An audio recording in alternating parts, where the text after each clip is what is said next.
YouTube, Facebook, Instagram যেটাই open করছি এই ভাইরাল আমের চাটনি। যেহেতু রান্না করতে ভালোবাসি তো ট্রাই তো আমাকে করতেই হবে। সত্যি কথা বলতে কি অসাধারণ টেস্ট হয়েছিল। যারা টক খেতে ভালোবাসে তাদের কাছে তো এটা ভীষণ ভালো লাগবে। শুধু এটা দিয়েই আমার সমস্ত রুটি খাওয়া হয়ে গেছে। এটা রুটির সাথে যেরকম ভালো লাগবে, নেক্সট দিন আমি ভাতের সাথেও খেয়েছিলাম, তো ভাতের সাথেও খুব ভালো লেগেছিল।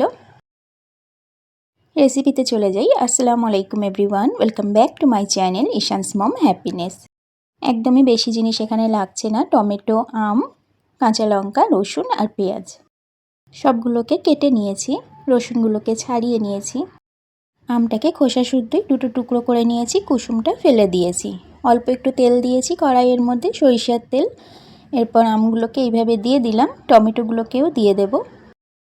আর যে রসুনগুলোকে ছাড়িয়ে রেখেছি সেগুলো তেলের মধ্যে দিয়ে দেব। কাঁচা লঙ্কাটাকেও দিয়ে দেব, শুধুমাত্র পেঁয়াজটাকে দেব না।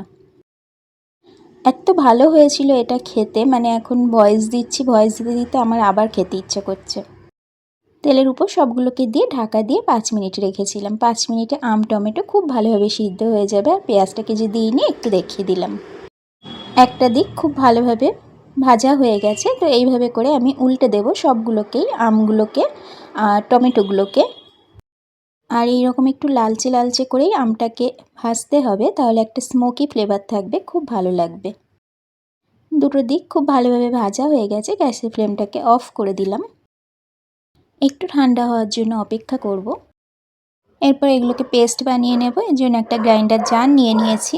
রাস্তার ধারে বাড়ি হলে এই এক অসুবিধা, একবার গাড়ির আওয়াজ, একবার কুকুরের আওয়াজ। কুকুরগুলো যে কী পরিমাণে ডাকছে। এই যে আমের খোসাটাকে এইভাবে একটা কাঁটা চামচের সাহায্যে ফেলে দিলাম। যেহেতু একটু গরম সেই জন্য চামচের সাহায্যেই করছি, ঠান্ডা হয়ে গেলে এটা হাতের সাহায্যেও করে নেওয়া যায়। আমের খোসাগুলো উঠিয়ে আমের পাল্পগুলোকে বার করে নেব এইভাবে চামচের সাহায্যে। আর এই যে শক্ত অংশটা এটাকে ফেলে দেব। হাত দিয়ে করলে এটা বেশি ভালো হতো, তো যেহেতু গরম ছিল অপশান ছিল না, চামচ দিয়েই করে নিচ্ছি। আমের পাল্পগুলোকে বার করে নিয়ে শক্ত অংশটাকে ফেলে দিয়ে টমেটোর স্কিনগুলোকেও আমি ফেলে দেব। কাদের কাদের এই রেসিপিটা বানানো হয়ে গেছে অবশ্যই কিন্তু একটা কমেন্টের মাধ্যমে জানাতে পারেন। আর যারা এখনও বানাননি অবশ্যই ট্রাই করুন, অসাধারণ টেস্ট হয়। এরকম ধরনের ভর্তা রেসিপি আমার চ্যানেলে আরও অনেক দেওয়া আছে, আপনারা দেখতে চাইলে আমার চ্যানেলটাকে ভিজিট করতে পারেন। আর আমি এন্ড স্ক্রিনে ভর্তার প্লেলিস্টটা দিয়ে দেবো, ওখানে ক্লিক করে নিলেও আমার চ্যানেলে যত রকমের ভর্তা রেসিপি আছে আপনারা দেখে নিতে পারবেন। এই তো টমেটোর স্কিনগুলোকেও এইভাবে করে ফেলে দিচ্ছি। সবগুলোকে ফেলে দিয়েছি। এরপর এগুলোকে আমি পেস্ট বানিয়ে নেব। আমটা ভীষণ টক ছিল আর টমেটোও টক, তো যারা টক খেতে ভালোবাসে একমাত্র কিন্তু তাদেরই ভালো লাগবে। আমার হাজব্যান্ড তো এটা একদমই খায়নি, কারণ ও একদম টক খেতে ভালোবাসে না। তবে পার্সোনালি আমার ভীষণ ভালো লেগেছে এটা। তো এই তো আম, টমেটো, রসুন, কাঁচা লঙ্কা সবগুলোকে দিয়ে দিলাম। এরপর আগে থেকে যে পেঁয়াজটাকে কেটে রেখেছিলাম সেই পেঁয়াজটাকেও এবার এর মধ্যে দিয়ে দেব। এইগুলোকে পেস্ট করে নিয়ে তারপর কিছু মশলা এখানে অ্যাড করে নিলেই এটা রেডি হয়ে যাবে।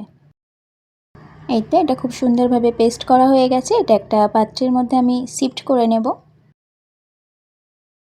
খুব বেশি মশলা লাগবে না, অল্প কয়েকটা মশলা এখানে আমি দেব। যেহেতু তেলের মধ্যেই ভেজেছি সবগুলোকে, তো তেল আর আমি একদমই দেব না এর মধ্যে। এই যে সবগুলোকে খুব ভালোভাবে এই পাত্রের মধ্যে নিয়ে নিলাম। এরপর মেন ইনগ্রিডিয়েন্টস লবণ, এটা তো দিতেই হবে, না হলে একদমই টেস্ট ভালো লাগবে না। পরিমাণ মতো লবণটাকে দিয়ে দিলাম। আর একটুখানি চাট মশলা দেবো, এখানে 1/3 টিস্পুন দেব। আর আগে থেকে কিছুটা পেঁয়াজ আমি ছোট্ট ছোট্ট করে কেটে রেখেছি, সেই পেঁয়াজগুলোকেও এর মধ্যে দিয়ে খুব ভালোভাবে মিক্সড করে নেব। এই যে পেঁয়াজগুলোকে দিয়ে দিলাম। এরপর একটা চামচের সাহায্যে খুব ভালোভাবে মিক্সড করে নেব। এটা যেহেতু রাতে বানিয়েছিলাম, তো রাতে রুটি দিয়েই খাবো। তার পরের দিন আরেকটু ছিল, ফ্রিজে রেখে দিয়েছিলাম, পরের দিন আবার ভাত দিয়েও খেয়েছিলাম। তো ভাত রুটি দুটোর সাথেই ভীষণ ভালো লেগেছিলো। যারা এখনও ট্রাই করেননি অবশ্যই একদিন ট্রাই করে আমাকে কমেন্টে জানাতে পারেন কেমন লাগলো। রেসিপিটা একদম রেডি। এরপর রুটির সঙ্গে একটু সুন্দর করে সার্ভ করে নিই। প্লেটটা আমার জন্যই রেডি করছি। দুটো রুটি নিয়ে নিলাম, বাটির মধ্যে একটু ভর্তা নিয়ে নিলাম। এরপর একটু কাঁচা পেঁয়াজ নেব আর একটু কাঁচা লঙ্কা নেব, ব্যাস, আর কিচ্ছু লাগবে না। আজকের রেসিপি কেমন লাগলো অবশ্যই একটা কমেন্টের মাধ্যমে জানাতে পারেন।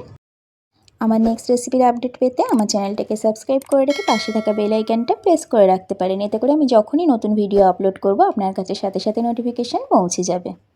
যারা অলরেডি কাজটা করে রেখেছেন তাদেরকে থ্যাংক ইউ সো মাচ। এরপর আর কি, খাওয়াটা তো আগেই দেখিয়ে দিয়েছি, আরও একবার দেখিয়ে দিলাম। আবারও দেখা হবে নতুন কোনো ভিডিওতে নতুন কোনো রেসিপির সাথে। Thank you so much for watching my video.